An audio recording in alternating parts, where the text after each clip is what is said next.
The albino chief wrenched his axe free and let his foe collapse at his feet. He did not pause to catch his breath, but instead turned immediately to face the next enemy. He blinked as he realised there was no foe within striking distance. In fact, there were no foes in sight. The tenor of the battle had changed, mellowed. There was the groaning of pain around him and the occasional hacking of a blade into flesh, but this had slowed. He shook off the mind-numbing haze of battle lust and pulled his consciousness from the full-blood trolls he was goading to battle. The fight was over. The surviving trolls were feasting so their hardy tissues could regenerate their grievous wounds.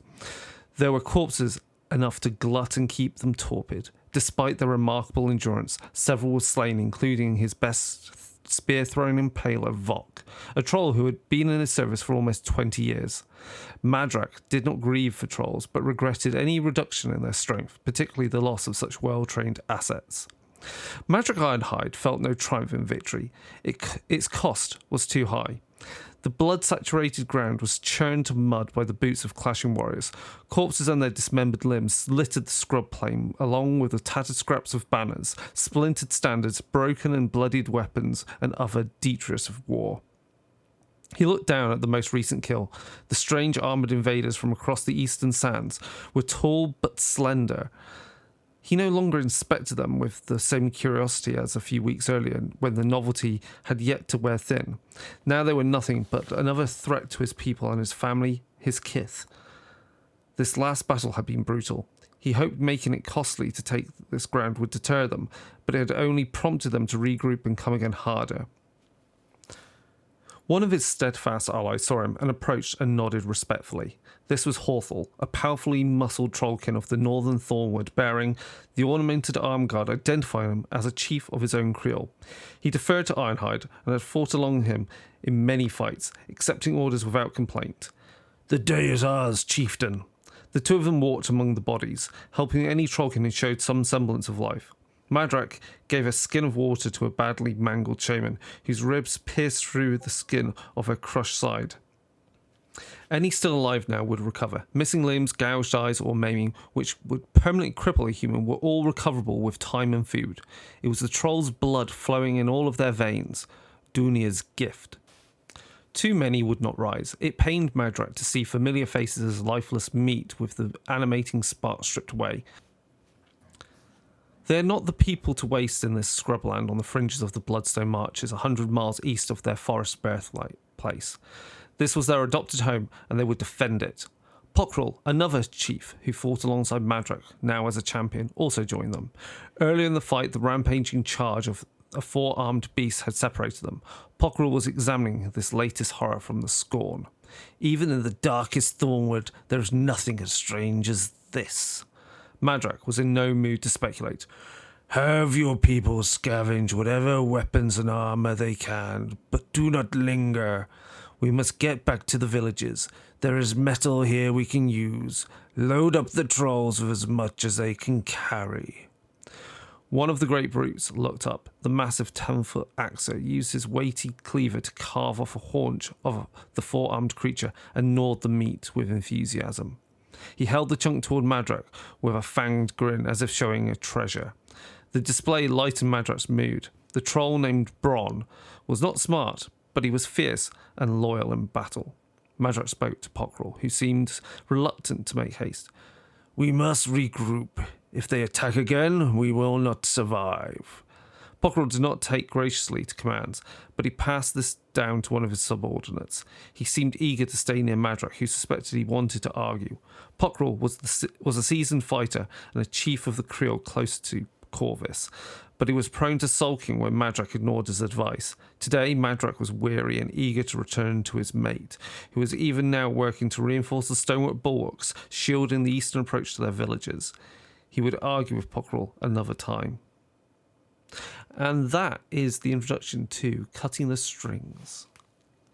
Hi, I'm Chris Hanley, and welcome back to Dark Days Radio with Dark Iron, Coffee Machine, introductions to the lore of Warmachine. So in the previous episode, we looked at the Iron Kingdoms, how they came into being, and really the main factions that make up the first edition of Warmachine, those being Signar, Kador, Crix, and the protector of Menoth, plus Ord and Lael, who have a role within the history, the battles, the conflicts of Warmachine.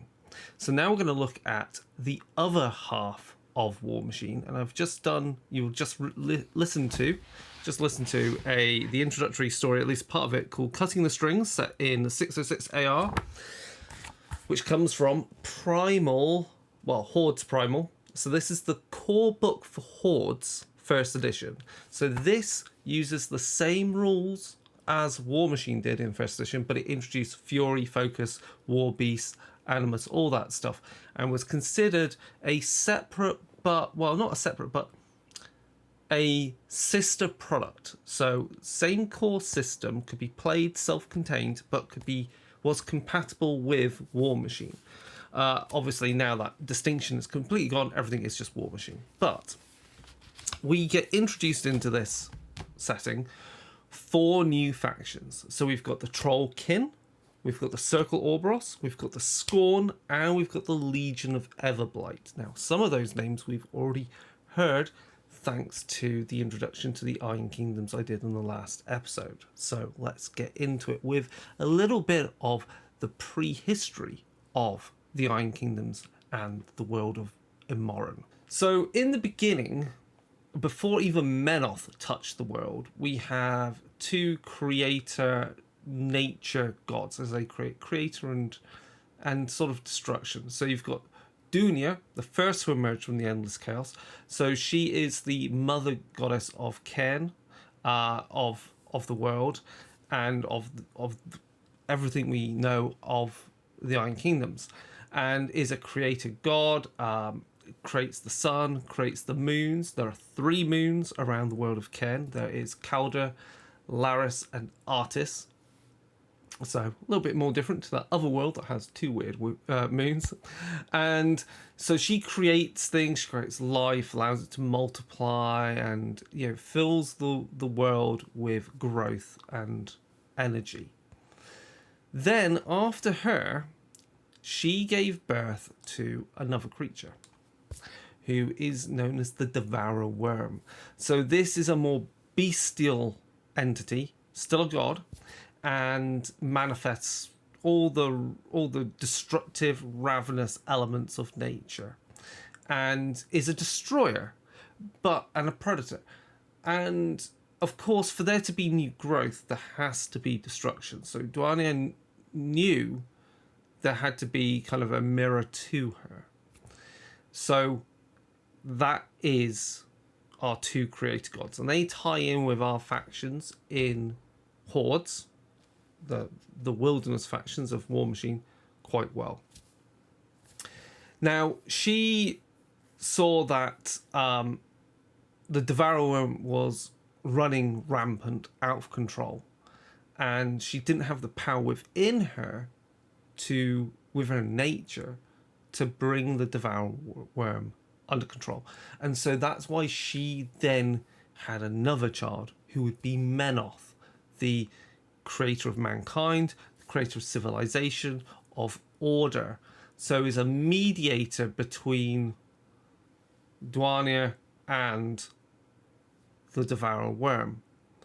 Which is interesting, that triad, because I've seen that triad in another RPG setting called called World of Darkness, in particular in Werewolf and in Mage, where we get the Weaver, the Wild, and the Worm. So this is all similar to me, but these type of triads turn up in all kind of lore and mysticism, so it's not a surprise we get this turning up in the world of Warmachine. So those are our Devourer gods, and some of the children of Duanya, the initial children, are the Trollkin. There are numerous children of Duanya. Basically, there's like the Tharn. There are what we call the Mulgar tribes. So that also covers the Ogren. That also covers some other creatures that have been wiped out. And so the Trollkin, they exclusively worship Duanya, and they are a group of there's trolls and there's trollkin. So trolls are more of the beasts that also can change and grow to adapt to their environment. So those trollkin that are in more mountainous or cavernous regions, they become more earth-like. Those that grow up more in aquatic areas, they become more fish-like or amphibian-like. You get the idea. Then you can get some that are tied more to particular elements. You get trolls that have abilities tied to fire, electricity, poison, ice, etc. Then you have the trollkin. So trollkin really represent an evolution of trolls, where you get the influence of, I guess, of society. And so these are less like mindless beasts and more of a civilization. The blood of trolls runs through them, so they have similar abilities, such as being able to regenerate. And as a people, they try to exist in balance with the world around them. They create these things, organizations, societies called creoles, and they have runic magic and essentially, see Dania as their main goddess. The Trollkin aren't the only children. As I said, there's the Tharn, there's the Ogryn, there's Pharaoh, so they're naturally born of nature, and then also the Gobbers and their Bogryn cousins. So we have all of these races that collectively become the Mulga, and at one point, all of them formed a collective, even kind of empire or kingdom known as the Mulga Kingdom. And this would then rule over much of the world until man had expanded and grown and learnt enough and really embodied the powers of Menoth. So humans at the time could not do magic like the Mulga tribes. They instead had to rely on divine incantations to do a form of magic to aid them in their battles and their struggles against the wilderness. You may wonder why humans don't follow Dwania. It's because Menoth was so engrossed in his conflict against the Devourer Worm, who represented nature in its more primal predatory aspect, that humans in the same way also saw nature as somewhat of an enemy of something that had to be controlled, and so they turned their back and forgot about Dania, thinking Menoth instead is the creator god. Of course, there are other creatures and entities that exist in the world, some created by the Devourer Worm.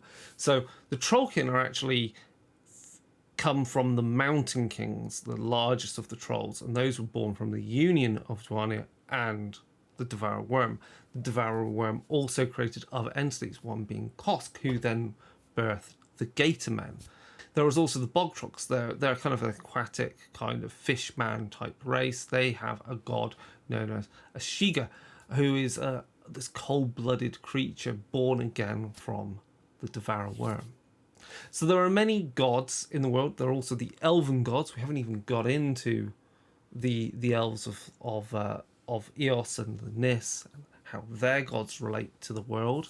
We haven't even spoken about the dwarves and their gods, but there are plenty of them, and they form this entire pantheon within the world.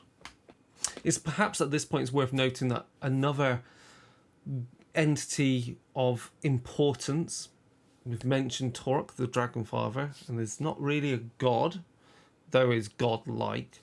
Another one is the Old Witch. So the Old Witch is Zavanna Aga. So she is the basic kind of Baba Yaga, but for Warmachine. The Old Crone, the Old Witch of Kador, and essentially the Old Witch was there before Menoth was born. So she may well exist way before even Dania, birthed the worm. And she is this entity that seeks to protect Kador, and so has at her in her interest, that's why she brings about the faction known as Old Umbre. But we'll get to that.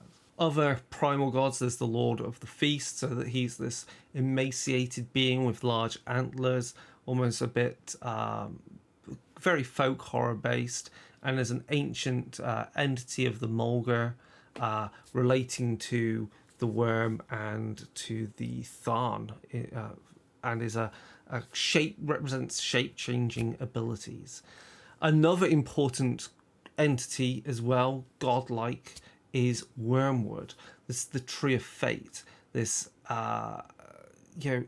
ageless tree that is sentient and filled with malice, and through its roots it drinks the blood of the first creatures killed within the world. And so it hungers for death and it hungers for blood. And the Tharn look to this tree as an emissary of their god, but also Wormwood in recent years has been captured by Zaven Aga in order to create and empower the forces of Old Umbre. So yes, at the start we have all the various tribes, the Gatemen, the Pharaoh, Tharn, Bogtrogs, Gobbers and Bogrin, and Trollkin of course. And these tribes, they war against each other, they are trying to find the place in the world before humanity arrives, and eventually they create the first civilizations. But really the main civilizations that grew up before them is the dwarves and the elves.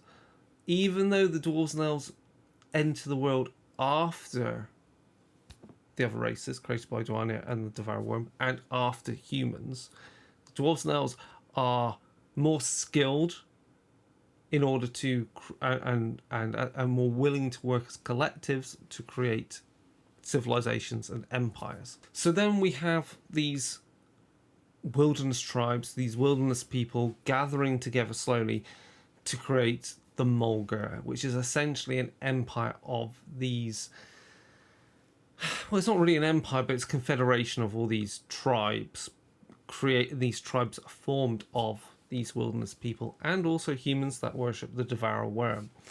And so there is a sort of balance between them, and they would eventually come into conflict with the first empire of humans, the first civilization of humans, who were led by a priest king named Sinot, and they were obviously coming into conflict with the fact that humans had the divine gifts of the flame, the wall, and the sheath, and the law.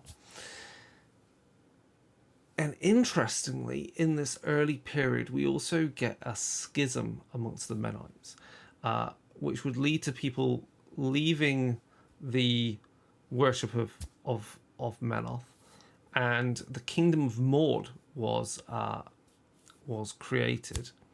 So Maud still has ruins that exist in the Thornwood, and the people of Maud, took over these lands, drove out all the peoples of the wilderness, of the tribes of Duania and so forth, and the lords of Maud were able to create the undead. They were able to raise the dead and also create creatures which would be similar to those that we'd see created by the forces of the Legion of Everblight.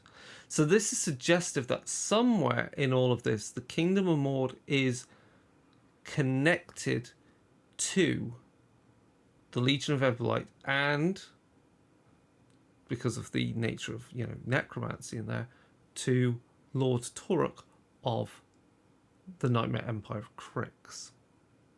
Of course, this Kingdom of Maud would eventually fall. Remnants of it still exist and used. In particular, these old stones that hold power are used by the Gatemen. Now, an important period of this time, these ancient times, occurred 4,000 years before the rebellion, and this is the time of the burning sky. So essentially you have storms and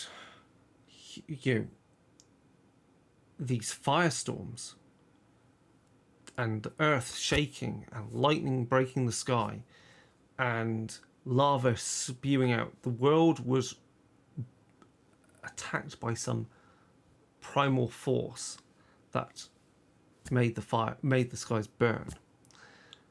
And this coincides with the collapse of the Empire of the Elves, the Empire of Leos. Now, the dwarves had some limited contact with the elves, and they knew to hide. And it's at this time that the region of lands on the continent of Morin, known as the Stormlands, comes into formation. So essentially this large desert is created. The abyss, which is this almost bottomless ravine, is formed down the middle of the continent.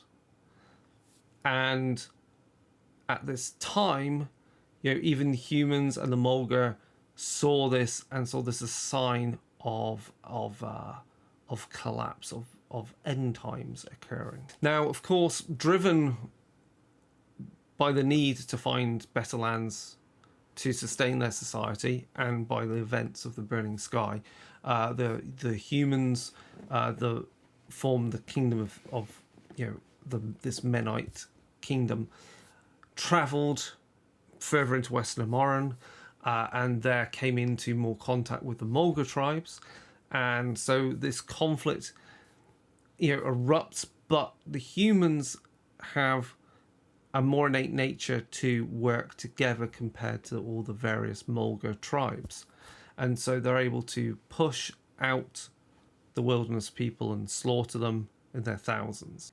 Part of the way to defend themselves against the wilderness people was that the Menites would build what was known as the Shield of Thrace, and this is a long continuous line of defensible walls that would shield their farmlands and their settlements away from, shield them from the invading forces of the Mulgar. Now, I said that the Mulgar tribes acted more in a more individual way, while they have a kind of unified belief system, believing in Duanya and the Devourer Worm.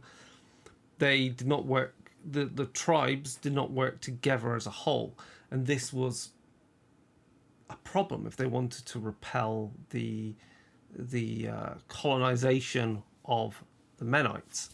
And so the Trollkin Horfar Grimmer puts into action bringing these tribes together, and wields this axe that we will soon learn falls into the hands of Madrak, known as Thrathrok, the World Ender, said to be a weapon able to channel the very strength and primal essence of the Devourer Worm, and with this is able to assault the Shield of Thrace and the Menite defenders of that civilized land. Despite the efforts of Grimner, the Mulgar were eventually defeated, and Grimmer was executed by Golovant, who was the priest king of the Menite civilization there, and he was executed and put on a menafix and tortured before his people. And over time, the tribes dwindled in strength, and they would not assault the Shield of Thrace. And because of this, the people of the Menite kingdom, they would then go out into the world and hunt down the Mulgar tribes, drive them from their lands ever further, and expand their kingdom, expand into other lands, converting humans who worship the Devourer Worm, such as the priest in Kardovic, who went north and would eventually found some of the lands and the kingdom that would go on to be a forerunner to the kingdom of Kador. And because of these failings for the Mulgar, it's what led them to abandon the worship of the Devourer Worm and turn to the goddess Duanya. And as they saw, peace and resolution with the Menites was a better route than outright war. Part of this process, though, allowed the Trollkin shamans to finally learn their connection between themselves and their troll cousins, and utilize that blood bond that they have between them in order to communicate better with them, control them, and utilize them for for battle and for defense. It's also at this time that the humans that were part of the Morga tribes form the circle Orboros, and so they begin to explore the connection between the world, its energies, its ley lines with that of the devourer worm. And one of the things they come across at this time is that some humans are born different and have an innate connection to the energies of nature and the world. And so this is before the coming of the gift of magic, thanks to Thamar. So this is humans able to tap into this raw energy and manipulate it and use it as a weapon and communicate with the beasts that inhabit the world. Of course, this tapping into this wilding was seen as a dangerous thing. Such children that show potential were killed by the Menites. And so now you have this conflict by the Menites and the Druids of the Circle Orboros, which would go on into the modern age. In fact, the Druids saw the followers of Menoth as a existential threat to the world itself, as they saw it destroying the very fabric of the world. So essentially the Circle Orboros see themselves as managing the ongoing conflict between the Devourer Worm and Menoth, a conflict that can never be won. It must persist for the world to continue and flourish, because if one was out of balance with the other, the world would run into either being completely destroyed and overrun by chaos or become sterile under the rule of law and of Menoth. Now, as we've previously explained, then comes, after the initial kingdoms of the Menites, the 1,000 Cities era. With that comes the birth of Morrow and Thamar, and then following that, we have the Orgoth invasion. And that's what leads us to then the rebellion, which is empowered by the gift of magic, thanks to Thamar, and due to Thamar's deal with the Infernals to give to them the elves, or at least the elven gods. With the expulsion of the Orgoth comes the Iron Kingdoms and the Treaty of Corvus and the formation of the kingdoms that we know, Cador, Signar, Ord and Lael. But these new kingdoms, in this relatively new era of peace, are not just going to come into conflict with each other. They come into conflict with the Trollkins. There are the Trollkin Wars, where Ord and Signar soldiers clash as their kingdoms expand the wilderness looking for raw material. And as the forces of Crix begin to invade the mainland and take root within the Thornwood, this as well is going to bring them into conflict with the wilderness peoples that exist in that forest region. So they're going to come into conflict with the Circle Orboros and the black-clad druids that form their ranks. They're going to come into conflict with the Gatormen. They're going to come into conflict with the Trollkin Creoles that may well have settlements there. And it would be at this time, after these Trollkin wars and conflicts and then eventual peace between Signar and the Trollkin, between King Leto and Madrak Ironhide, that then a new threat comes into Western Morin, which is the Scorn, who invade from the east and try to take over the city of Corvus, led by Vinterelthorn IV, that exiled king back for revenge. Such a large force of Scorn is going to move through the wilderness, heading to Corvus, and is going to not just come into conflict with Signar and Lael, but it's going to come into conflict with the local tribes that occupy the wilderness regions, be those the Trollkin, the Circle Orboros, and that's going to create even more conflict. Seeing an opportunity with this eruption of war, Madrak Ironhide then unified all of the Trollkin Creoles under a single banner to fight back against these invading forces and occupying kingdoms, to take back lands that were once part of the Trollkin Mulgar tribes. And Madrak, being desperate, took up Rothrock, the World Ender, that has been for centuries kept under lock and chain, because it is prophesied that if it is wielded again, it will bring about the end of the world. and he used it against the forces of Crix and against the Scorn.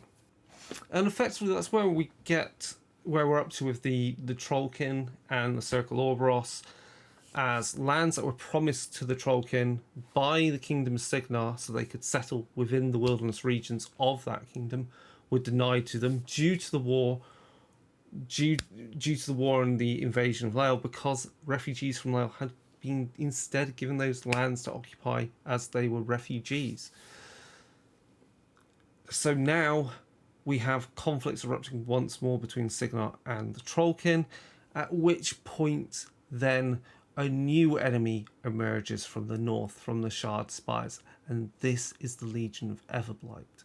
So the Legion of Everblight is centered around Everblight, who is a dragon, a child of Toruk, who for some centuries his Arthanc had been hidden, locked away, and was released, and with his release came about the destruction of a group of elves known as the Nis. So most Nis elves and their kingdom was taken over by Everblight, and their people and their empire used for war by Everblight to continue his war against his father Toruk. Now, rather than being completely over in his conquest, Everblight polluted the lands of the Nis.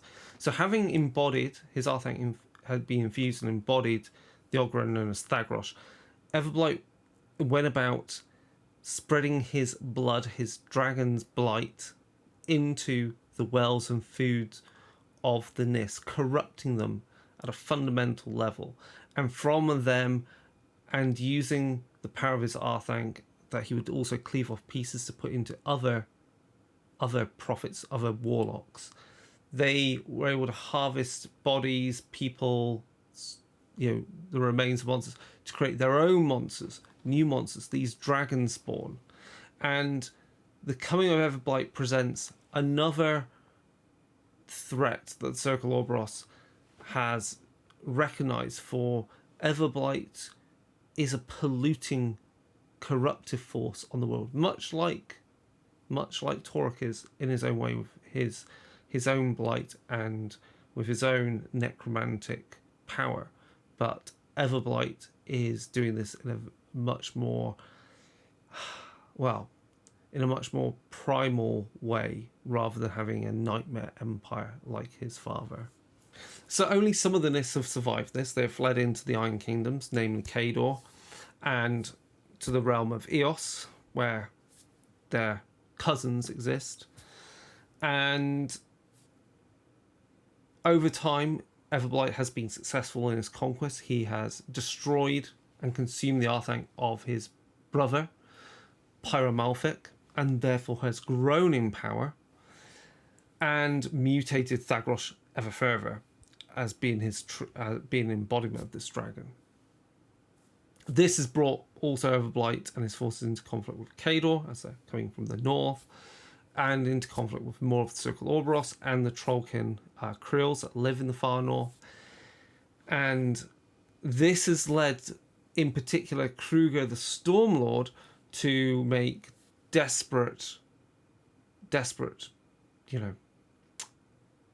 has meant Kruger has made, the Stormlord has made some desperate bargains with the other children of Toruk in order to fight back against Everblight. So let's dive into a few other bits that we've mentioned here. So the Circle Orboros represents a group, one of the most ancient groups of peoples, other than that is in a way is an unbroken line all the way back to the ancient times, who are devoted to worshipping, not really worshipping the Devourer, not really worshipping Duania, but worshipping what they believe is the combined true entity known as Orboros. And they see that balance must be maintained, or else the world will go, off its axis and end. Part of their way of controlling and controlling the beasts and manifesting power is tapping into the ley lines that they see as the lifeblood of the Devourer worm.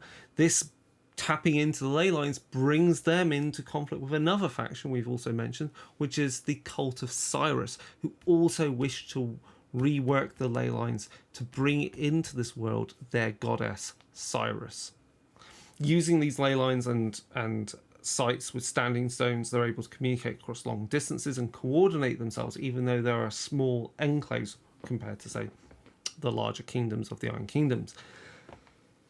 They're also even able to teleport across long distances using the ley lines themselves.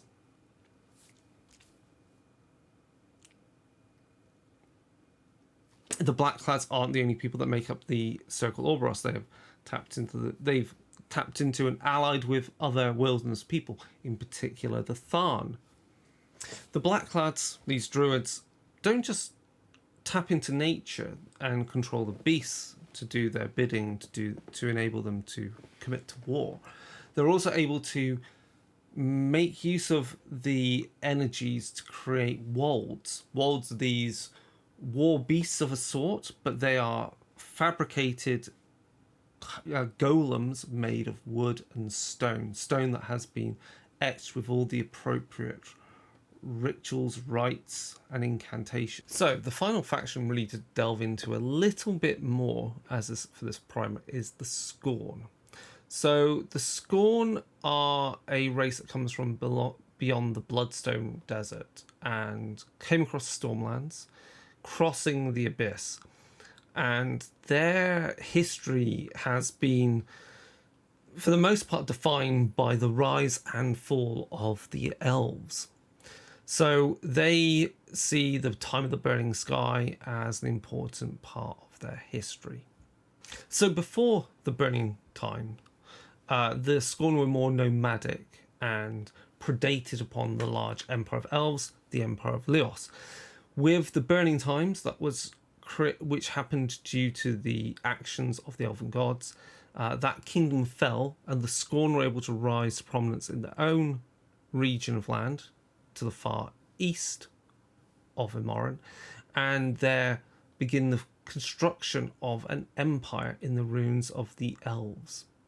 Now, the interesting thing about the Scorn is they don't actually have any gods, and it is uncertain where they come from.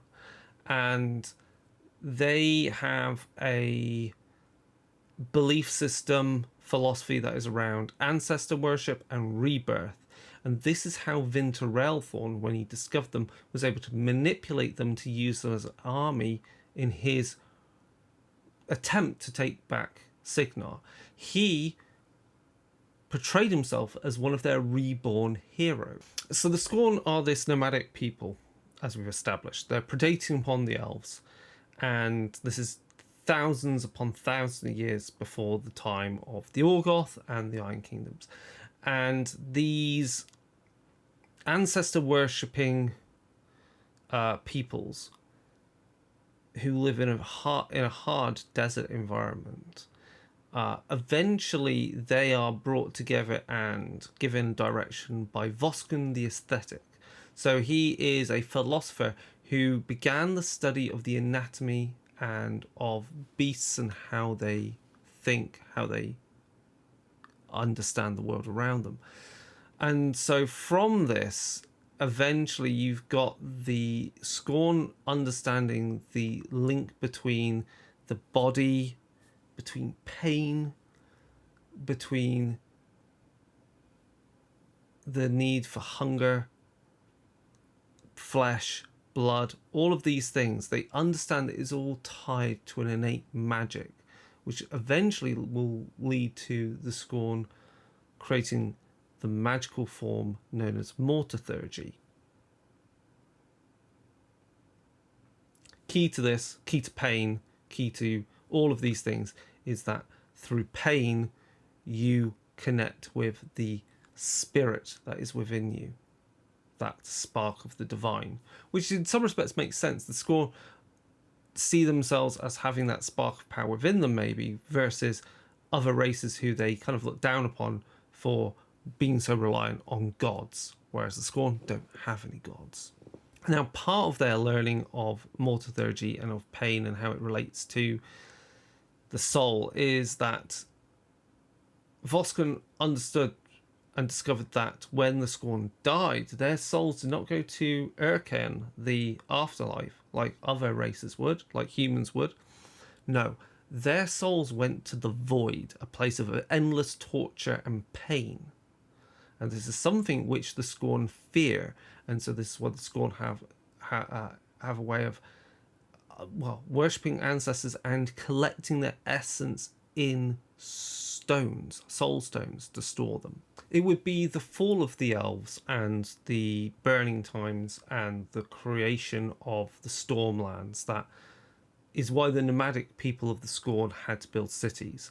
They needed reliable shelters against the unpredictable nature of the weather that now racked the land. And of course, by creating cities, you create civilization, which means leads to people exchanging ideas and research, furthering the ideas of how you manipulate the body, pain, to capture the soul, to capture essence, to talk to the spirits held within those sacred stones, to further the experiments and refine the art of mortarthurgy. It's also at this time they learn how to manipulate other beasts through pain and manipulating their souls through that pain. Of course, with the increasing size of these cities and their formation around houses, these noble houses of a sort, then these kingdoms within the Scorn Empire would come into conflict. And so you have a period of time of wars between these houses. It would only be with the arrival of Vinter Relthorn IV that they would be forged together to create a single fighting force that would then reach across the Stormlands through the Bloodstone marches to Signar, to Corvus. Of course, while Vinter Relthorn was away trying to perform his coup, the noble houses realised Vinter Relthorn's deception, and they rebelled. It would eventually be Vinter Relthorn's downfall, as he not only distrusted the Scorn and wanted them weakened so they could be subjugated by Signar, he wanted Signar also weakened so he could take it back his throne. So the plan overall was to weaken both empires and use the one against the other to then claim dominance over all of them. A plan which Archdomina Mikada would find out, and as a result would overthrow Vinter Relthorn. And that's us done, really, as an introduction to most of the forces. I mean, we could go into a lot more detail on each of them, but again, this is just to give you a sample of the main factions that make up Warmachine in its earliest days. We've mentioned some others which then start to turn up, such as the elves in the form of the Empire of Eos, Kingdom of Eos, and the Retribution of Syra. We've mentioned the dwarves, they'll have a faction. We've mentioned Cyrus, we've mentioned Gatormen, we've mentioned Pharaoh. So these are all things that we're going to bring up in further videos as we get into these other minor factions and explain who they are. But hopefully this is giving you some food for thought, and maybe hopefully we'll see some of these factions return in some form in the current edition of Warmachine. We're seeing that with Old Umbrae, they embody some aspects of the Circle Orboros. We're seeing that with the Chimera, they definitely embody some aspects of Legion of Everblight. We have the Trollkin back, of course. We've got already back the Brine Bloods. We've got coming up the I think it's the Northern Creoles. It's North King Guard, that's it. And then we're also hoping, I would hope, we're going to get something to do with the Scorn at some point, because I miss them. I've got a Scorn army I need to finish painting. So, if you've enjoyed this video, please like, subscribe, follow us elsewhere, give us your feedback and everything. So, goodbye for now.